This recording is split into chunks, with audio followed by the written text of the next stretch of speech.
All right, buckle up, everybody, because we are diving deep into the world of dreams today. Oh, yeah. Specifically, we're going to be looking at how our dreams might offer us glimpses into the future.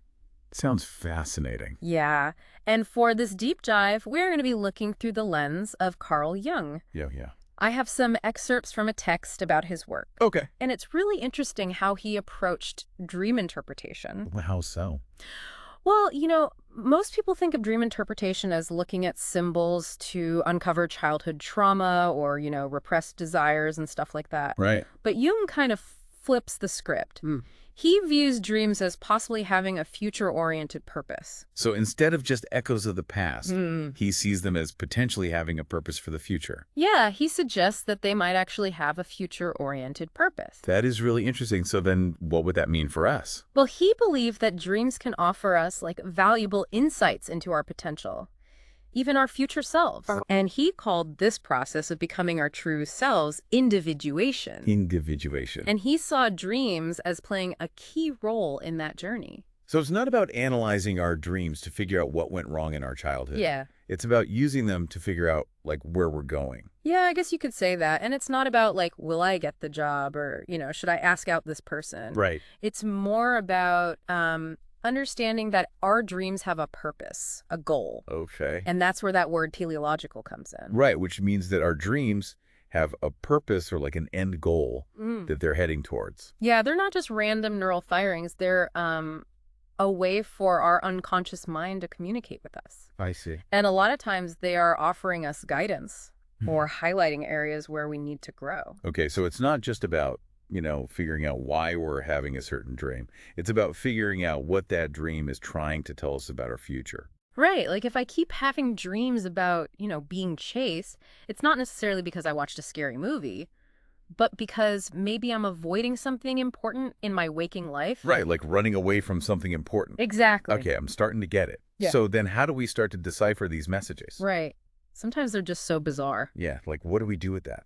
Well, Jung believed that our dreams communicate through symbols. Okay. And these symbols often tap into what he called archetypes. Archetypes. Yeah, do you know what those are? Are those those universal character types you see in stories? Exactly. Oh, right. Like the hero, the wise old man, the trickster, Okay, Yeah.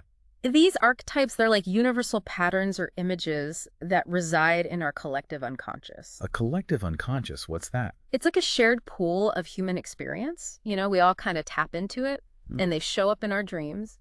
And often they're there to offer us guidance, or they represent different aspects of ourselves. So if I dream about a wise old woman giving me advice, that's not just some random grandma in my dream. Yeah. It's like an archetype. Yeah, it's an architect that is trying to guide you. That makes a lot of sense. Uh, So how does this tie back into dreams telling us about the future?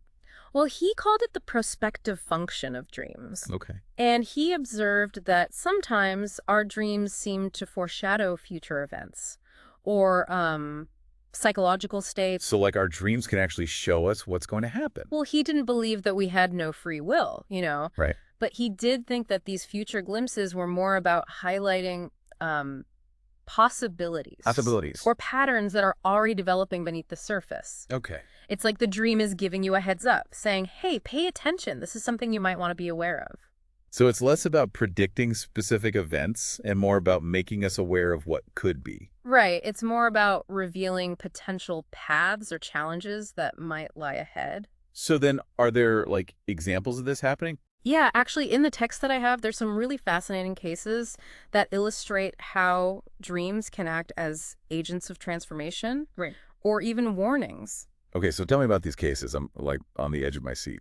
Well, one case involves a woman who was feeling creatively stifled in her career. Okay. She was longing for something more fulfilling, but felt really stuck. So what did she dream about? She dreamt of a butterfly emerging from a cocoon. Oh, wow, butterfly. Yeah, a pretty powerful image if you think about it. Yeah, definitely. I mean, feeling trapped and then this image of transformation and breaking free. Right, so the dream itself didn't, predict a specific outcome. Yeah. But according to Jung, it likely reflected her unconscious desire for transformation. I can see it. A need to, break free from her current limitations and embrace a new phase of life. So even though the dream didn't tell her what to do, It showed her what she needed. Yeah, and sometimes that awareness can be really powerful and can motivate us to take action in our waking lives and create the changes that we desire. Yeah, that's very powerful. So what about the warning dream? What was that one? Yes, this one involves a man who was hyper-focused on achieving material success. Oh, okay. He was really driven and ambitious, but he was neglecting his relationships and his own well-being in the process. So the classic workaholic. Yeah. What did he dream about? His dream was a little more symbolic than that. He dreamt of a tall, imposing tower that suddenly began to crumble and collapse. A tower crumbling. Yeah. So I guess it wasn't about real estate. No. Jung might interpret this as a warning from the unconscious, a sign that the man's pursuit of success was unsustainable and could ultimately lead to a personal or emotional breakdown. Wow, so the tower represented his life. Yeah, and it was like the dream was saying, hey, slow down. You're building your life on shaky ground. Okay, that's pretty powerful. Yeah, it's a reminder that we need to pay attention to all aspects of our lives, our emotional well-being, our relationships, our sense of purpose, not just external achievements. Yeah, I agree. These cases are incredible. They really highlight how dreams can be so much more than just random noise in our heads. Definitely. They can offer these amazing insights into our deepest selves and even guide us towards a more fulfilling life. But how do we start applying this Jungian approach to our own dreams? How do we do this? That is the question. Well, the beauty is you don't need a PhD in Jungian psychology to start tapping into the wisdom of your dreams. So no need to rush out and buy a dream dictionary. Well, I mean, those can be helpful, but really the most important thing is to just cultivate a relationship with your own dreams. Okay, but I'm one of those people who, forgets my dreams as soon as I wake up. Oh, yeah. So how do I remember those elusive nighttime adventures? Well, the key is to make dream recall a priority. And one of the easiest ways to do that is to keep a dream journal. A dream journal. Yeah. So I just write down everything I remember as soon as I wake up. Exactly. Even if it's just fragments or seemingly random images. Okay. Don't worry about analyzing or interpreting it right away. Just get it all down on paper. You might be surprised at what emerges. So the journaling helps capture those fleeting dreams. But then how do we start to unlock their meaning? Right. You mentioned earlier something called active imagination. Yeah, active imagination is a really cool technique that takes us beyond simply analyzing the dream. Okay. It allows us to actually step into its world, to interact with the symbols and characters in the dream. So it's not just observing the dream from a distance. Right, It's like becoming a participant. Yeah, precisely. Imagine you had that dream about the crumbling tower. Instead of just thinking about what the tower symbolizes, you could actually use active imagination to climb that tower in your mind's eye. Feel the crumbling stones beneath your feet. Experience the fear, the uncertainty that arises. Okay, so it's like method acting for dreams? In a way, yeah. It's about engaging with the dream material on a deeper level. Allow your intuition and your imagination to guide you.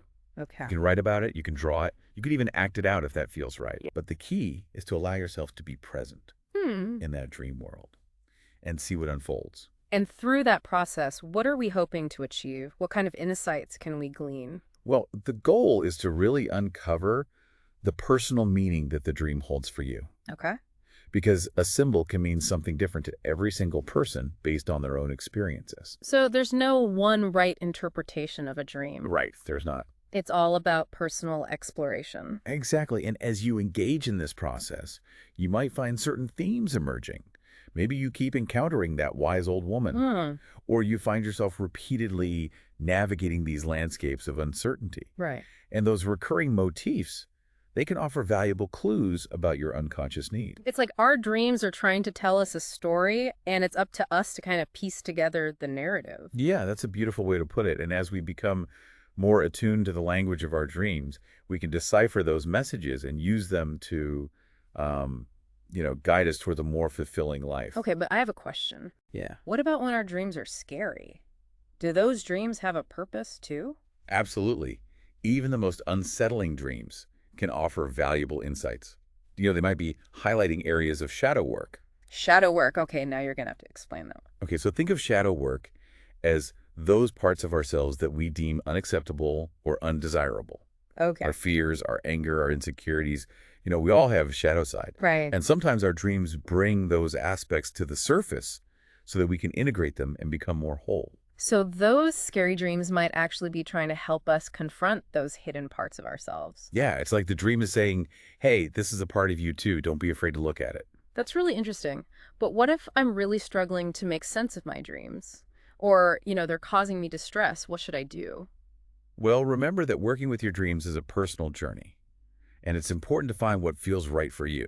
Okay. Sometimes simply journaling and reflecting on your dreams is enough. But if it feels overwhelming or you just feel stuck, it's totally okay to seek professional help. Like a therapist. Yeah, there are therapists who specialize in dream work, and they can offer guidance and support as you navigate those more challenging dream landscapes. So it's like having a dream guide. Yeah, exactly. And remember, working with your dreams is a process, a lifelong journey of self-discovery. There's no right or wrong way to do it. Hmm. The important thing is to approach it with curiosity and compassion, and a willingness to just listen to what your unconscious is trying to tell you. This has been really insightful. We've explored how Jung saw dreams as having a purpose, how they can offer glimpses into the future, and how we can start working with our own dreams to unlock their hidden potential. Yeah, I think it's fascinating stuff. Okay, so we talked about journaling and active imagination and even some professional guidance, but what's the big takeaway here? Why should we even bother paying attention to our dreams in the first place? Well, I mean, think about this. If dreams can really offer us a glimpse into potential futures, wouldn't it be amazing if we could use that to shape our lives more consciously? Oh, wow. Yeah, so you're saying our dreams aren't just some random nighttime show. They're more like a personal guidance system. Yeah, you wouldn't ignore the warning lights on your car's dashboard, would you? No. Dreams can be a similar kind of alert system.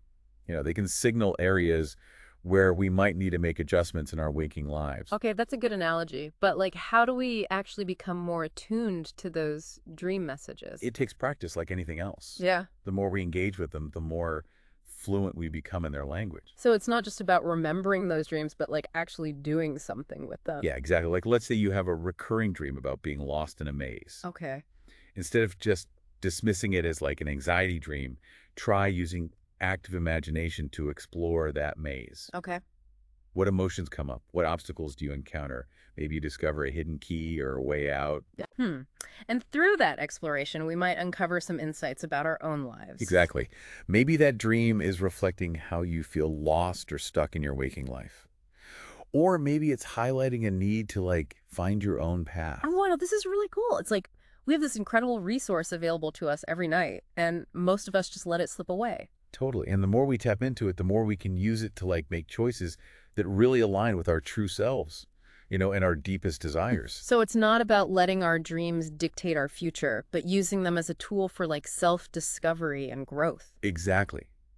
Jung believed that the ultimate goal of life was to become whole, to integrate all aspects of ourselves, including those hidden parts that reside in our unconscious. And dreams can help us with that. They can offer us a direct line to that unconscious part of ourselves. Yeah. And they can help us live more authentic and fulfilling lives. Yeah. This has been an incredible deep dive. We explored how Jung saw dreams as having a purpose, how they can offer glimpses into the future, and most importantly, how we can start working with our own dreams to unlock their hidden potential. Yeah. And remember, your dreams are a gift, a unique expression of your own inner world.